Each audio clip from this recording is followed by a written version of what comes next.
As much as the industry tries to take a crack at live service and free-to-play titles, it's always going to be about the single-player games.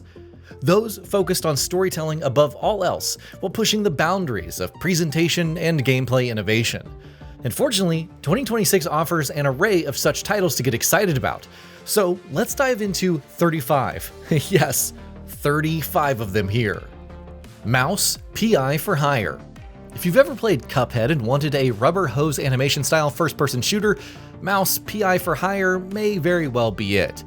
Set in Mouseburg, naturally, you control PI Jack Pepper as he exposes a deep-rooted conspiracy. With a wide variety of weapons, including chainsaws and freeze, it's looking to be a real swell time when it launches on March 19th for PS5, Xbox Series X and S, PS4, Xbox One, Switch, and PC. 007 First Light. Few 007 titles and media have ever explored the origins of the super spy, but IO Interactive is going about it the right way.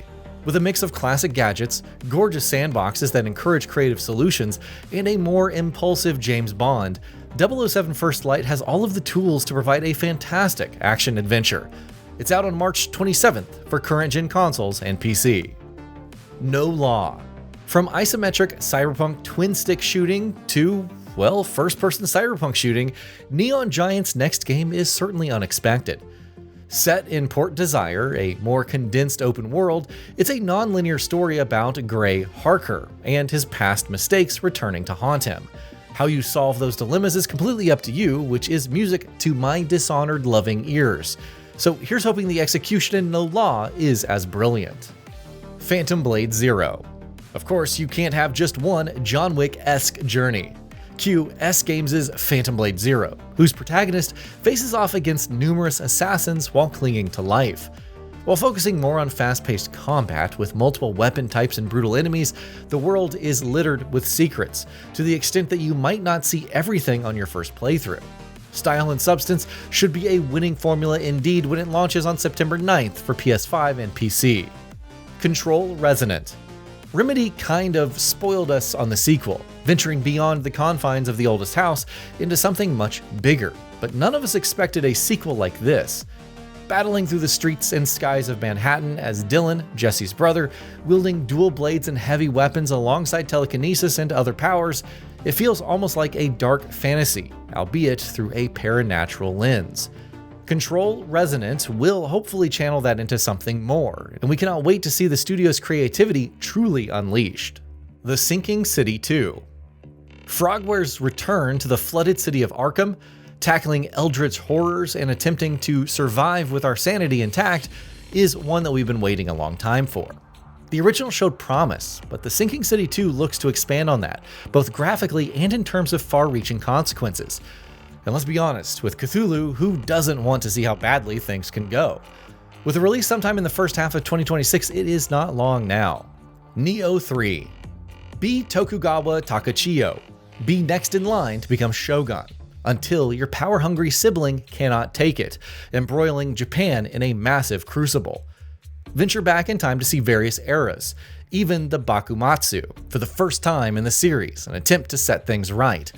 All in a day's work for those who stand against the enemy, and with a massive scale, new weapons, revamped exploration, and more, Neo 3 could be Team Ninja's best yet. At least it seems to think so. Launching on February 6th for PS5 and PC, we will find out for ourselves soon enough. Order of the Sinking Star. Braid Anniversary Edition may have underwhelmed commercially, but Jonathan Blow is back at it again, this time venturing back to the puzzling well. Much like The Witness, you'll solve numerous puzzles, but spread across 4 worlds with various characters and intertwining in intriguing ways. With over 1,000 in total, the Order of the Sinking Star is beyond ambitious and could serve as another instant classic. Gears of War E-Day. After what feels like years of being left on the hook, Gears of War returns with a familiar duo, Marcus Phoenix and Dominic Santiago. No, we haven't fallen into an alternate universe. Instead, it's a prequel, set during the Emergence War right as it began. If you've ever sought a return to a more linear campaign, then E-Day may very well fuel that desire and even cater to those who enjoyed the first game's horror. We're certainly ready to learn more. Halo Campaign Evolved. Master Chief is back in yet another revisitation of the first-person shooter that started it all. Skepticism aside, there's plenty of reasons to be excited, from the inclusion of later game weapons to the addition of 4-player co-op. And if Sprint isn't your cup of tea, just switch it off. Combine all of this with the new prologue missions and crossplay, and Campaign Evolved could be the clean slate that the series needs. Planet of Lana 2: Children of the Leaf. After everything that happened in the first game, you would think that Lana and Mui are due for a break. For better or worse, the sequel sees the duo delving deeper into Novo, unearthing new abilities and secrets while contending with a mysterious new threat. As an evolution of the original's environmental storytelling and platforming, Planet of Lana 2 feels like a significant leap in every way. The Blood of Dawnwalker. When vampires take over Vale Sangora, enslaving the local population, Cohen is left with 30 days to save his family. As a half-vampire, however, he's afforded some unique advantages, harnessing magic as a human by day and incredible strength as a vampire by night. Which affords more advantages, depending on the situation? What route will you take to dismantle the vampire's hierarchy? Well, the choice is yours, though care is necessary when deciding when to advance time. The Blood of Dawnwalker still does not have a release date, but it's out in 2026 for Xbox Series X and S, PS5, and PC. Fatal Frame 2: Crimson Butterfly Remake. At long last, Koei Tecmo is remaking perhaps the best game in the Fatal Frame series, Fatal Frame 2: Crimson Butterfly. Releasing on March 12th, it offers more than just revamped visuals. There are new areas, side stories, camera obscura features, and even the holding hands with Mayu mechanic, which surely won't be required for a brand new ending. Surely. Pragmata. Fighting killer robots is tough enough when your bullets won't even penetrate their armor. Well, try doing it while simultaneously hacking their defenses. As unwieldy as that sounds, Pragmata just feels right, as Hugh teams with the android Diana to navigate a hostile lunar base. The developer remained tight-lipped on many things, but thus far, its gameplay loop has proven compelling in its own right. With a launch finally set for April 30th, we'll see if it can carry the entire gorgeous experience. Resident Evil Requiem. A Requiem for the Dead. An examination of the truth behind the Raccoon City incident. Old faces and new, working together to survive a new nightmare. If previous mainline Resident Evil games like 7 and 8 felt like a big deal, then Requiem seems like the end of an era. That said, with a choice between first and third-person perspectives, the intertwining of survival and action horror and more, it's going to be one that fans never forget upon launching on February 27th. Onimusha: Way of the Sword. Meanwhile, another long-running IP gets a new lease on life. Onimusha: Way of the Sword is straightforward enough. Traverse Kyoto, cut down the Ginma, and don't die. But it's from the perspective of the legendary Miyamoto Musashi, who's armed with an Oni gauntlet and must contend with his rival Sasaki Ganryu. Based on gameplay thus far, it is shaping up to be an incredible action adventure. Now, all we need is a release date. Saros. Minor delays aside, Housemarque's next title is shaping up to be a dark horse just like Returnal. I've always sought a deeper challenge in this third-person shooter/bullet hell framework, and by leaning more into the roguelite mechanics and progression, Saros looks even more enticing. Not to discount the bosses and other challenges, of course. If the story ends with fighting an actual eclipse, then it's worth the price of admission. Ace Combat 8: Wings of Thief. The Wings of Thief will fly once more, as players return to the world of Strangriel to liberate the Federation of Usia. Promising the same epic campaign as its predecessors, Ace Combat 8 features stunning visuals and high-octane aerial combat when it releases later next year. Styx: Blades of Greed. The Green Plague returns, this time to pull off the heist, or heists, to end all heists. Working with the Black Hand in his own Zeppelin, Styx utilizes the power of quartz to manipulate space and time to his benefit. There are 3 massive environments to explore, each unlocking new areas as you gain more tools, and overall, it looks like a major step up from Shards of Darkness. Tomb Raider: Legacy of Atlantis. And speaking of returns, the legendary Lara Croft once again enters the action-adventure spotlight with Legacy of Atlantis, a Unreal Engine 5 reimagining of the original. Between all the familiar areas and dinos, it offers modernized gameplay and revamped controls, but the developer is keen on respecting the original's legacy, which should be good news for purists. Ontos. Count on Frictional Games to deliver a horror experience that's completely unlike anything else that's out there. As a spiritual successor to the similarly mind-bending Soma, Ontos takes place in a moon hotel, where you partake in experiments as Aditi to find her father. Reality, for all intents and purposes, is not what it seems, and who knows what secrets this labyrinth holds, which only makes it all the more enticing. Fable. With the next Xbox Developer Direct due in January, there's no time like the fast-approaching present for Playground Games to showcase Fable. And not just a cute trailer with celebrities or a modern interpretation of a classic story. We're talking raw gameplay. Considering the pedigree of those involved, Fable could live up to its lofty aspirations, but for now, we need to see more, especially when it's out in 2026. Lego Batman: Legacy of the Dark Knight. Say what you will about Gotham City, but the legend of Batman as he fights crimes and struggles with his morality remains as timeless as ever. Of course, TT Games is going for a more lighthearted touch with its sequel, packing in humor galore while still paying homage to Batman's legacy.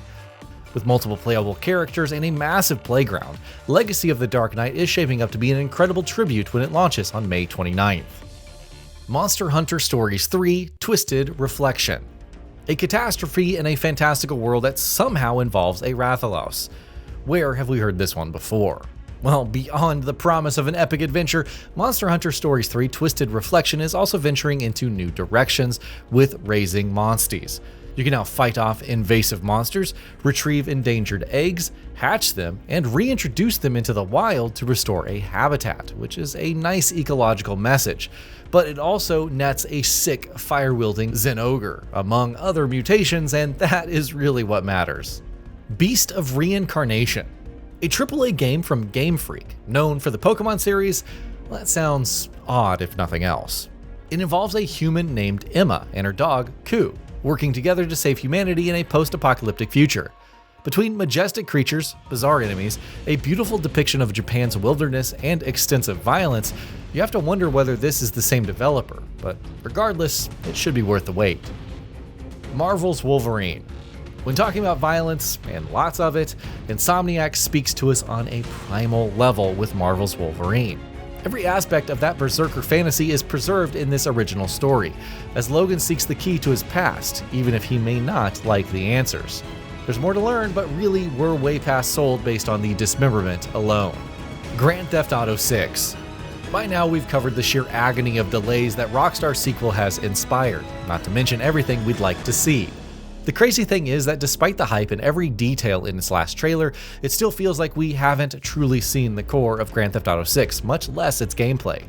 With a release date of November 19th, which hopefully will not change anytime soon, there's still plenty of time to learn more, so let's hope it's sooner rather than later. Ikuma: The Frozen Compass. From Lost Ember developer Moon Eye Studios comes a new adventure about survival in the Arctic. As Sam and his dog Ellie, you'll traverse the harsh environment, climbing and foraging for resources to survive while seeking a way back home, even as something strange lurks beyond the ice and the snow. Beyond the gorgeous aesthetic, Ikuma: The Frozen Compass could be a uniquely emotional journey. Cairn. If you're looking for a different but still harrowing survival narrative experience, look no further than Cairn. The game maker's latest focus on Ava, who seeks to scale Mount Kami, perhaps becoming the first to ever do it. While the path is littered with good intentions, it's also fraught with danger, and that's before you decide to try and climb at night. Still, with the ability to climb anywhere and find your own path, Cairn isn't messing around and could end up being a premier climbing title. Yakuza Kiwami 3 and Dark Ties. The Yakuza series is no stranger to deep side activities that will occupy you for hours. So how about managing an orphanage, participating in unique bonding events, and even raising your daddy rank? Seriously? If that sounds a little too cutesy, well, do not worry.